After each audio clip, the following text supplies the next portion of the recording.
Hello दोस्तों, आप सभी का स्वागत है करंट अफेयर्स के आज के सेशन में। और आज है 2 जुलाई। तो चलिए शुरू करते हैं हम लोग आज का करंट अफेयर्स एमसीक्यू। जो पहला क्वेश्चन है, क्वाड एट सी शिप ऑब्जर्वर मिशन किस क्षेत्र में समुद्री सहयोग को बढ़ाने के लिए शुरू किया गया है? तो इसका आंसर हो जाएगा हिंद प्रशांत क्षेत्र, इंडो पैसिफिक रीजन में जो है समुद्री सहयोग और नियम आधारित समुद्री व्यवस्था को बढ़ाने के लिए, चलाने के लिए, प्रोत्साहित करने के लिए ये पहल शुरू किया गया है। क्वाड की स्थापना दोस्तों 2017 में की गई थी। प्रधानमंत्री, जापान के प्रधानमंत्री शिंजो एबे के पहल पर भारत, यूएसए, जापान, ऑस्ट्रेलिया ने मिलकर इसकी स्थापना किया था। और इसका जो हिडन एजेंडा था, चाइना को कंटेन करना, चाइना के को इंडो पैसिफिक रीजन में उसकी जो भूमिका है उसको कंटेन करना। अगला क्वेश्चन है, भारत का पहला लकड़ी से बना गुरुद्वारा कौन सा है? तो इसका आंसर हो जाएगा बी, श्री नानक निवास। और ये जो लकड़ी से बना हुआ गुरुद्वारा है पंजाब में बना है और भारत का पहला लकड़ी से बना गुरुद्वारा होगा। ये रहा इसका इमेज। नेक्स्ट है, भारत में पहली आसियान भारत वार्ता, क्रूज वार्ता कहाँ आयोजित की गई है? तो ये आसियान और भारत के बीच में जो क्रूज वार्ता हुई है वो चेन्नई के तट पर हुई है। और इसका प्रमुख उद्देश्य है समुद्री सहयोग, क्षेत्रीय संपर्क, पर्यटन को बढ़ावा दिया जाए। और ये वार्ता चेन्नई बंदरगाह पर क्रूज जहाज MV एम्प्रेस, याद रखिएगा MV एम्प्रेस पे आयोजित किया गया। और इसका प्रमुख उद्देश्य है इंडो पैसिफिक रीजन में समुद्री सहयोग, टिकाऊ पर्यटन और आर्थिक एकीकरण को बढ़ावा देना। आसियान का गठन दोस्तों 1967 में थाईलैंड में हुआ था। बेकांग घोषणा पत्र के माध्यम से इसमें 10 सदस्य राष्ट्र हैं। यह एक क्षेत्रीय संगठन है जिसका उद्देश्य होता है कि सदस्य राष्ट्रों के बीच में किस तरह से इकोनॉमिक इंटीग्रेशन को, आर्थिक विकास को बढ़ावा दिया जाए। इन सब चीज़ों को लेकर के स्थापना की गई थी। नेक्स्ट है, GUI स्टेट्स मोबाइल एप्लीकेशन किस संस्था की पहल है? तो ये मोबाइल एप्लीकेशन राष्ट्रीय नमूना सर्वेक्षण कार्यालय के द्वारा बनाया गया है, GUI स्टेट्स। और इसका प्रमुख उद्देश्य है कि भारत में एक मजबूत डेटा इकोसिस्टम तैयार किया जाए, जहाँ पर कोई भी व्यक्ति जो आधिकारिक डेटा है वहाँ तक उसका एक्सेस हो सके। और इसमें एक एप्लीकेशन में एक डैशबोर्ड चलते रहेगा जिसमें GDP संबंधित, इन्फ्लेशन संबंधित और एम्प्लॉयमेंट संबंधित जो महत्वपूर्ण सामाजिक आर्थिक संकेतक हैं उससे संबंधित डेटा है इसमें रिफ्लेक्ट होगा। नेक्स्ट है, हाल ही में समाचारों में उल्लिखित मायोजेनेसिस क्या है? तो ये मांसपेशी तंतुओं का निर्माण और विकास से संबंधित प्रक्रिया है मायोजेनेसिस।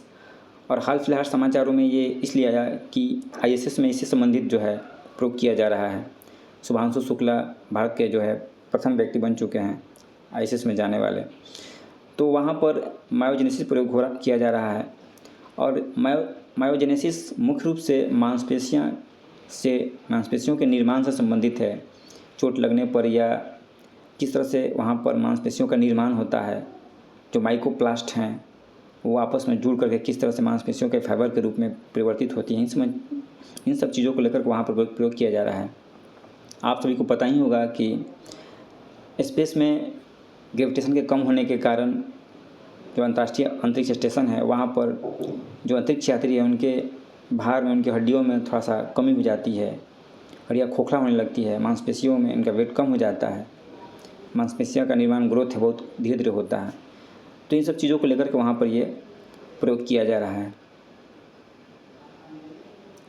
नेक्स्ट है, फुटबॉल फॉर स्कूल्स कार्यक्रम फीफा द्वारा किस संगठन के सहयोग से चलाया जाता है? तो ये चलाया जाता है यूनेस्को के सहयोग से। यूनेस्को और फीफा आपस में मिलकर के फुटबॉल फॉर स्कूल कार्यक्रम चलाते हैं।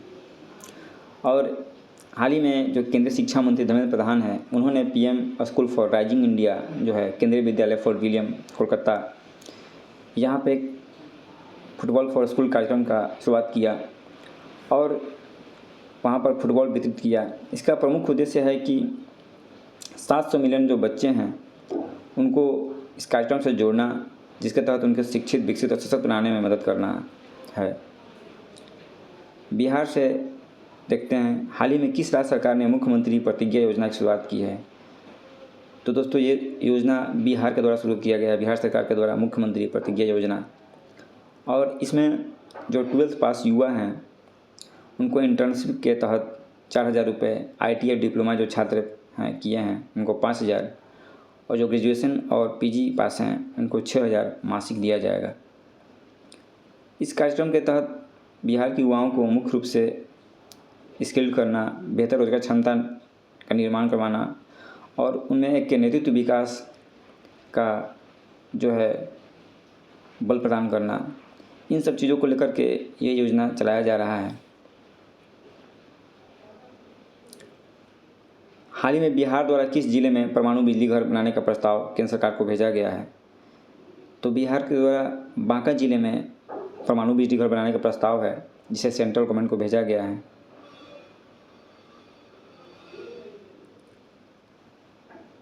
नेक्स्ट है, हाल की रिपोर्ट के अनुसार मोबाइल डाटा खपत में बिहार देश में कौन से स्थान पर है? तो दोस्तों इसमें बिहार पूरे देश में 6ठे नंबर पर है मोबाइल डेटा खपत के अनुसार। तो यहाँ प्रति व्यक्ति जो खपत है 2024-25 में 38 GB तक पहुँच गई है और सबसे अधिक खपत महाराष्ट्र नंबर 1 पर है। यहाँ पर प्रति व्यक्ति एक माह में 82 GB डेटा जो है लोग इस्तेमाल करते हैं और जो राष्ट्रीय एवरेज है वो 28 GB का है। अगला है, बिहार बिजनेस महाकुंभ 2025 का आयोजन कब किया जाएगा? जिसका आयोजन 3 से 5 अगस्त 2025 के बीच में होगा पटना के ज्ञान भवन में बिजनेस महाकुंभ का। और इसका एक प्रमुख उद्देश्य है कि जो भी यहाँ पर जो स्थानीय उत्पाद हैं राज्य के और जो स्टार्टअप्स हैं उनको वैश्विक स्तर पर एक पहचान दिलाना इसका प्रमुख उद्देश्य है। इसके लिए 3 से 5 अगस्त के बीच में पटना में इसका आयोजन होगा। तो आज से करंट अफेयर्स दोस्तों इतना ही था। Thank you.